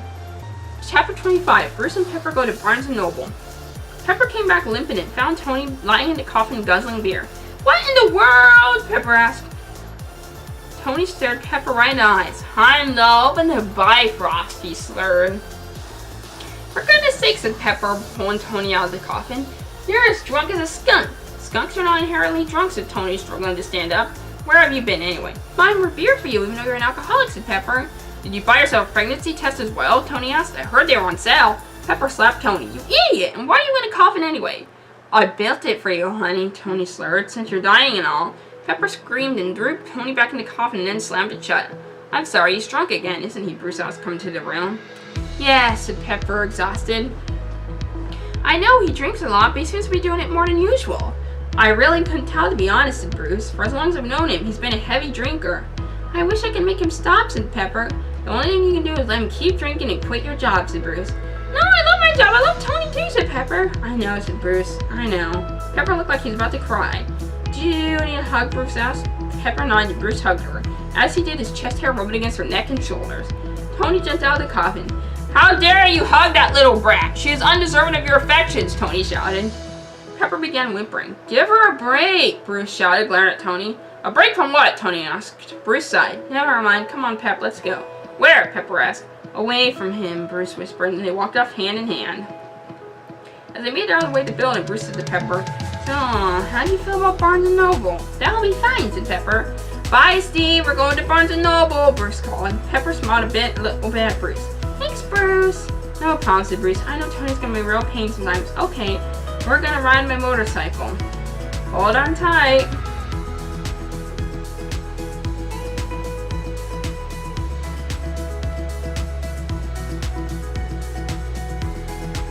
Chapter 26. Captain America is praying. The next day, Tony and Pepper had their meet. So what do you want from me this time? Pepper asked, yawning. So this disembodied voice told me to apologize for my behavior yesterday, said Iron Man. So I'm sorry. Pepper scoffed. I do not accept your lame excuse for an apology. Well, excuse me, said Tony. I got you a pregnancy test if you ever want to use it. And after you're done, you can just leave it on my desk. Pepper got up. That's it. I'm leaving, she said. Baby, no, Tony said. You're gonna go and leave me again? Yes, said Pepper. Hey, Tony, where'd you put my motorcycle? Bruce asked. I put it in my garage, said Tony. That's a stupid place to put a motorcycle. Where did you put it? Why'd you put it there? Bruce asked. Oh, I don't know. Maybe because the vehicle and vehicles go in the garage, Tony said sarcastically. You can't touch my stuff without my permission, Bruce shouted, flailing. And you can't touch any of my stuff. Get out of my house, said Tony. But I have nowhere else to live, Bruce whined. I love you, Tony. Well, that's gross, Captain America said, walking in. Bruce whirled around and growled at Captain America. Stay out of this. What are you doing here anyways? I was having an important meeting with Miss Potts, Captain America said. The heck that's supposed to mean? Bruce asked. It means that he's trying to induct her into his cult, said Tony. Steve, you need to stay out of my house. Captain America crossed his arms. This was very important for us, Tony. I won't expect you to understand, though. I really don't think she's into that kind of thing, Steve said. Tony said. Leave her alone. You're just jealous, said Captain America. Of what? Pesky weirdos in skin-tight flag suits trying to force me into things I don't want to do? No thanks, Tony said. She needs the company, Tony, said Captain America. We had a great time together. What a waste of time. Why? She's just a dumb, lowly, ugly servant lady, Tony said. I'm disgusted that you talk that way about another human being, said Captain America. You once tied her up and threw her into a closet, Bruce pointed out. Well, she was being a pest at that time, Captain America said. Who's a pest? Pepper asked, coming in. No one, said Captain America. Are you sure? Pepper asked. I'm sure, Captain America shouted in her face. Pepper looked startled. Oh, you had better not start crying again, said Tony. But I wanted to. Oh, why are you so mean? I only walked. Pepper blubbered and burst out crying. Oh, for goodness sake, Tony shouted and walked in forcefully towards Pepper and grabbed her arm. Shut up! Pepper slapped Tony. Get your hands off of me, you cold, cruel, heartless, emotionless, genderless robot! You know that I'm in charge of you, Tony said. Your fingernails are digging into my skin! Pepper screeched. Guys, cut it out, Bruce yelled. Tony and Pepper turned to look at Bruce. Bruce was sweating and panted and held his fist clenched. Tony and Pepper then looked at each other, and after that they burst out laughing together. It was about funny, Bruce said. I don't get it, said Bruce and walked away. You guys really are a great couple, said Captain America. See you later. I've been called off on a secret mission. I must save the world from the forces of evil. He then pulled his shield out from underneath the table and walked away with it. Yeah, that's some great stuff there, isn't it?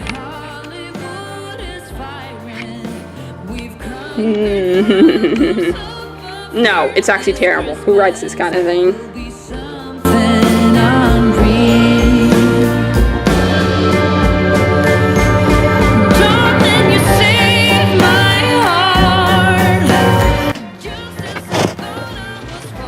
See me?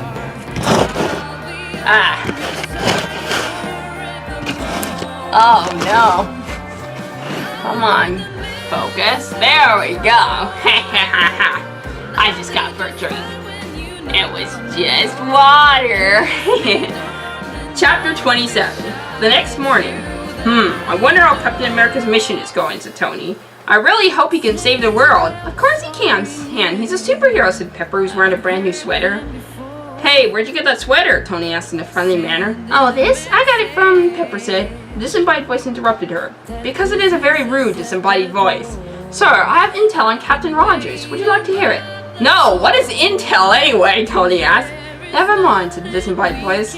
Deleting records. Hey, what are you doing? Tony asked. Stop, Pepper giggled. You're so funny when you talk to yourself, Tony. I am not talking to myself. I'm talking to this disembodied voice. I thought you could hear it too, said Tony. Hearing disembodied voices is a sign of mental illness, said Pepper as Bruce came into the room. She gave him some food and then he wandered out. Hey, why are you feeding my fat friend? Tony shouted. Sir, my records show that Dr. Banner's at a healthy weight for his height, said the disembodied voice. Oh, cool. You know everyone's weights? How much does Pepper weigh? Tony asked. Pepper smacked Tony's butt with his spatula. Never ask a lady her weight! Tony spent the rest of the day with a spatula-shaped grease mark on the back of his pants. That afternoon, when Tony was off somewhere being weird, Pepper went off to look for a scale so she'd weigh herself. I don't think you should be wandering off without permission, said the disembodied voice. Shut up, I can do what I want, said Pepper. You are a beautiful lady, Miss Potts, said the disembodied voice. You are just a disembodied voice. You do not know what true beauty is, said Pepper. Halt, Thor, shouted Thor, jumping in front of Pepper and blocking the hallway. What do you want, Thor? Pepper asked, putting her hands on her hips. I am Tony's new security guard, said Thor. I need to see your identification if you want to proceed. My what? You know who I am, right? Pepper asked, tucking some of her ugly hair behind her ear. You could be Loki, Thor said. Show me your ID or you shall not pass! You know what? Forget it. I'll just go tell Tony how you were acting, said Pepper. He will be proud, said Thor, grinning. That evening, Black Iron Man dropped a by again and tried to cheer up Bruce. Bruce was sulking in an empty room. Oh, look, it's the Incredible Sulk, Black Iron Man said, entering the room. Shut up, Black Iron Man, said Bruce. Hey, just trying to cheer a friend up, said Black Iron Man. Dude, I've never even met you before, said Bruce. Well, you know Iron Man, right, said Black Iron Man. Not really, Bruce said. Well then, Black Iron Man said, blushing. I'll just escort myself out of here. As Black Iron Man left, he accidentally bumped into Iron Man. Alright, time to fight, Iron Man said, preparing to punch Black Iron Man. No, I don't want to fight you, Black Iron Man said. I was just trying to leave so you can go home. Jarvis, fire the crotch laser, said Iron Man.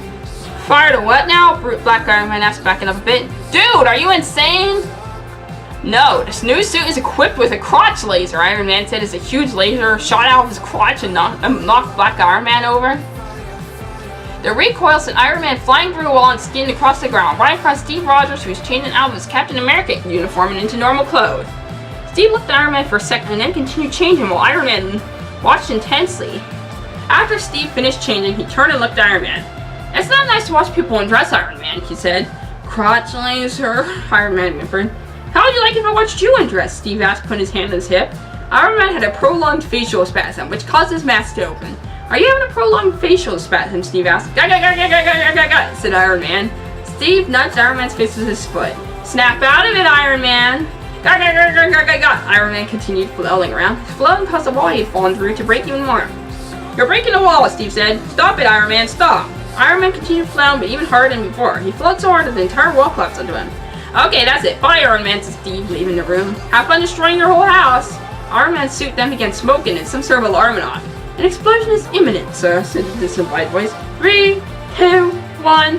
Iron Man's suit burst into pieces, which went flying everywhere. Gah, said Iron Man. Meanwhile, Pepper was all alone with nothing to do. I'm so bored. What should I do? Pepper whined. Perhaps you should just try to relax, ma'am, said the disembodied voice. Okay, I guess I can, Pepper said, sitting down and removing her high heels.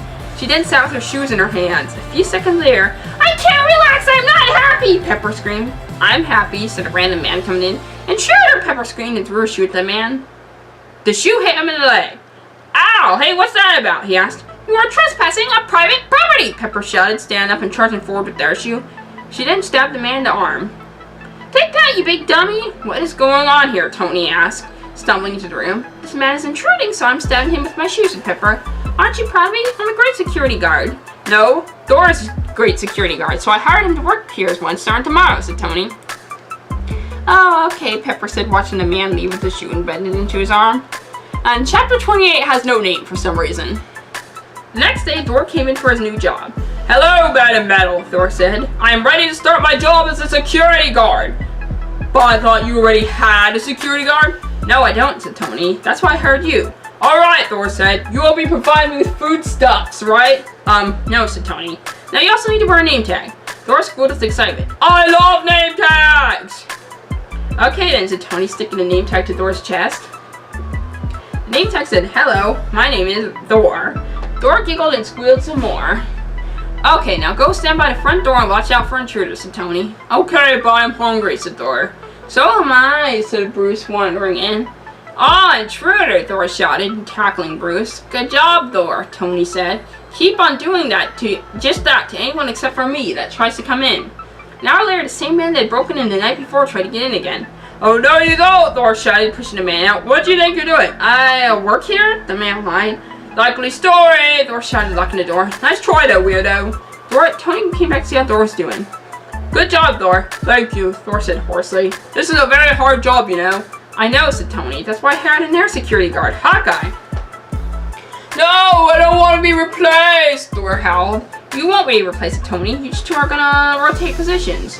Here I am, said Hawkeye, walking in. Did you enjoy your vacation, Hawkeye? Tony asked. I, said Hawkeye. You was on vacation without me, Thor asked, tensing up. No offense, dude, but I barely even know you, said Hawkeye. Where did you go to? Thor asked, flowing excitedly. As Thor was distracted, the man he tried to keep out earlier snuck his way in. I went to DinoCon and roleplayed as a velociraptor for a week, Hawkeye said. Fascinating, said Tony. Hey, Thor, look at that, you let someone in. Thor had a panic attack and was escorted off the property with a paper bag to breathe into. Hawkeye looked deeply into Tony's eyes without saying a word. I know, said Tony. Hawkeye nodded seriously and loaded an arrow into his bow. Meanwhile, Thor was hyperventilating. Calm down, sir. My scan showed that there were no threats present in the building, said this disembodied voice.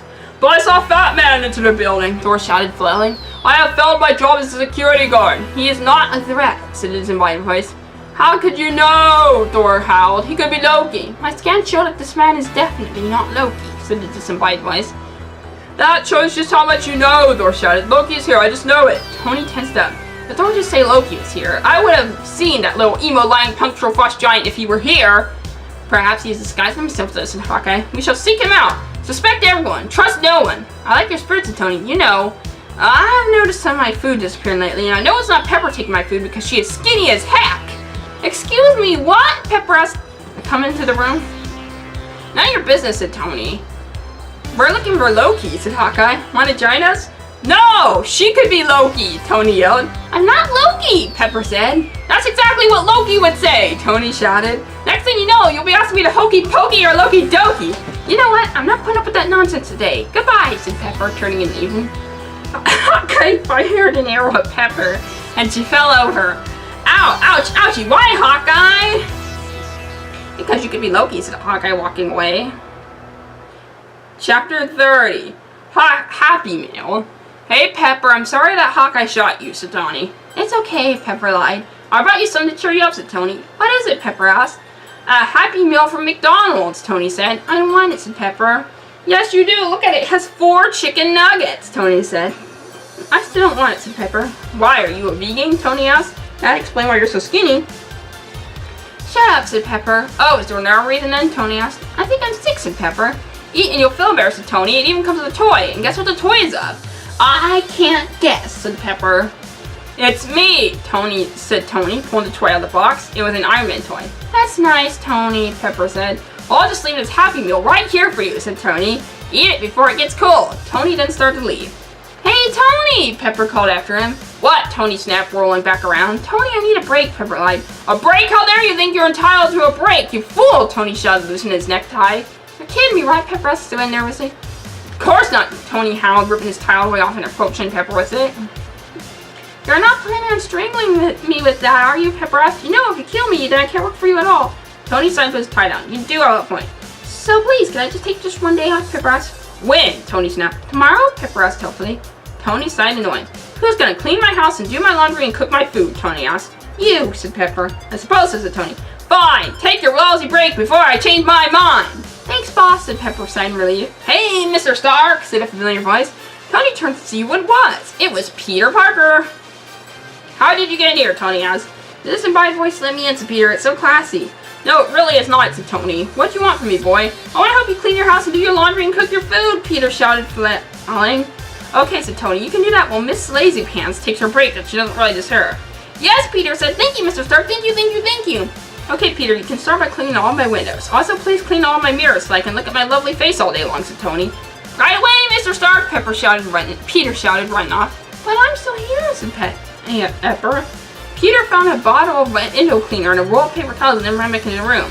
Are these what you use, Mr. Stark? Are they? Peter asked, shaking in excitement.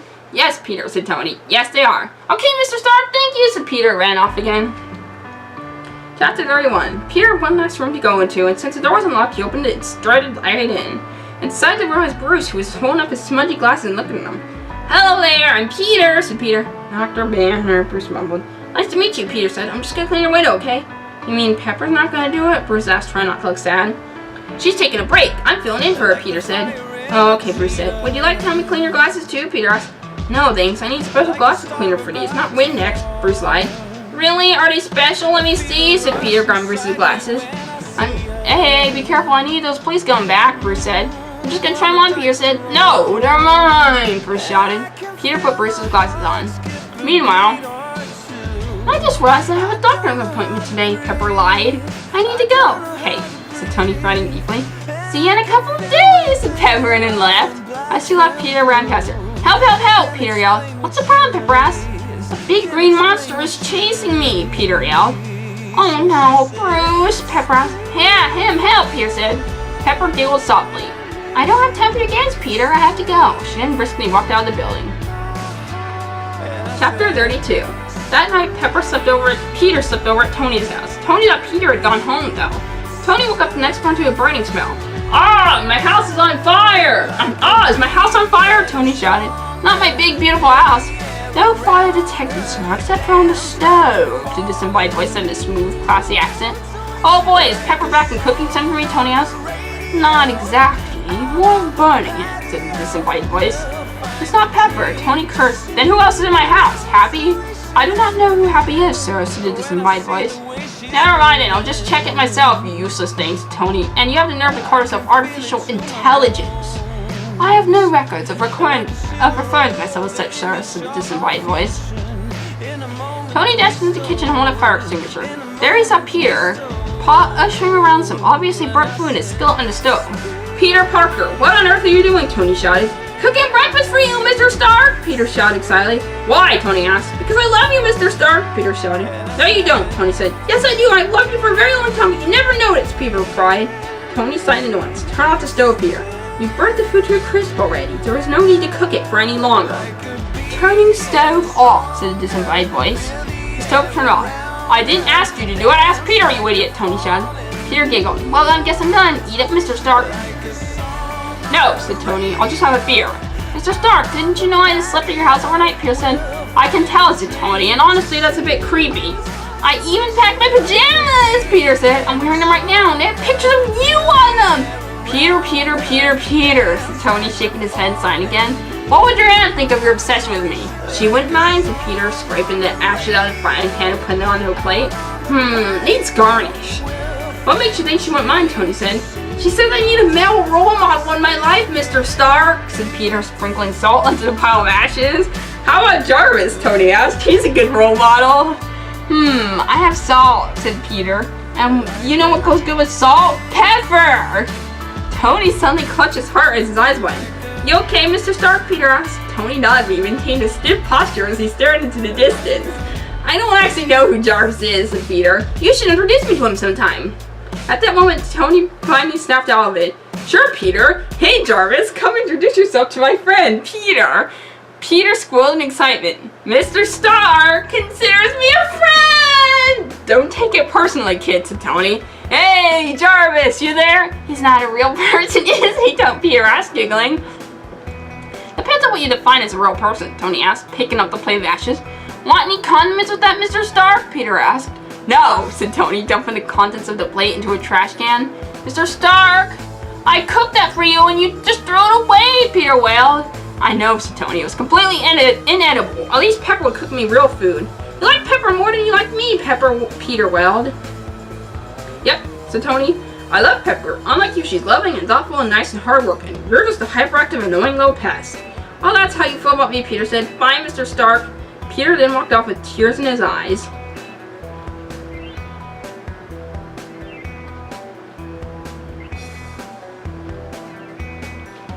So long, sucker, Tony said under his breath. He then did a little dance on his way to the fridge to get a beer. When he opened the fridge, there were no beers inside. Ah, no beers, Tony cried. Where'd they all go? Well, to be fair, sir, you have been drinking them in excess lately. So it's only natural that your supply would be depleted in an extraordinary quick rate, said the disembodied voice. This is the worst day ever, Tony shouted. Well, sir, at least you still have a pole dancing kit scheduled to come in the mail to you this evening, said the disembodied voice. Awesome, said Tony. I'm gonna drive to the store and get some more beer for myself. See ya. Goodbye for now, sir, said the disembodied voice. Chapter 33. Peter, since Pepper's still gone, I would like it if you scrub my toilet now, said Tony. Aw, but I don't want to, Mr. Stark, Peter whined. Really? Because I think that Happy just used it a minute ago. Are you sure that you don't want to? Tony asked. Peter suddenly brightened up. Okay, Peter said. Yeah, I'll do it. Best day ever. Yeah! He then excitedly ran off to get the cleaning supplies. Sicko, Tony muttered.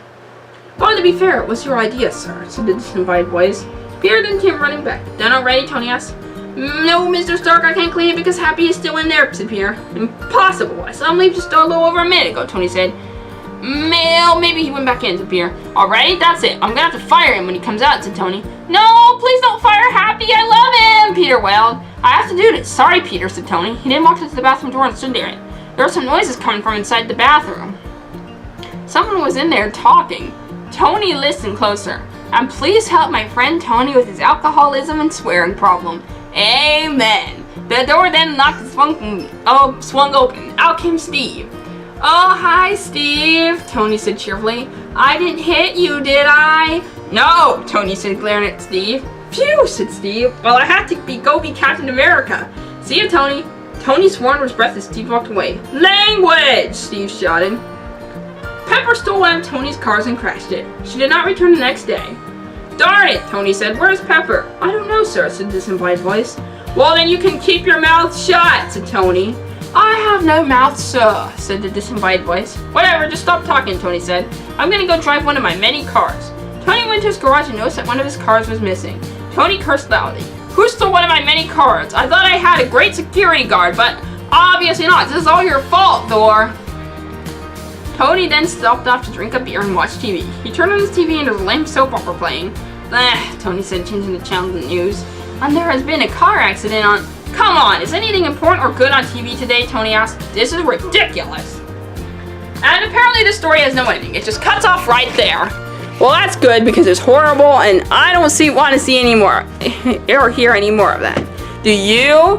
And if so, explain to me why. Alright, that's all for now. I will be saying goodbye.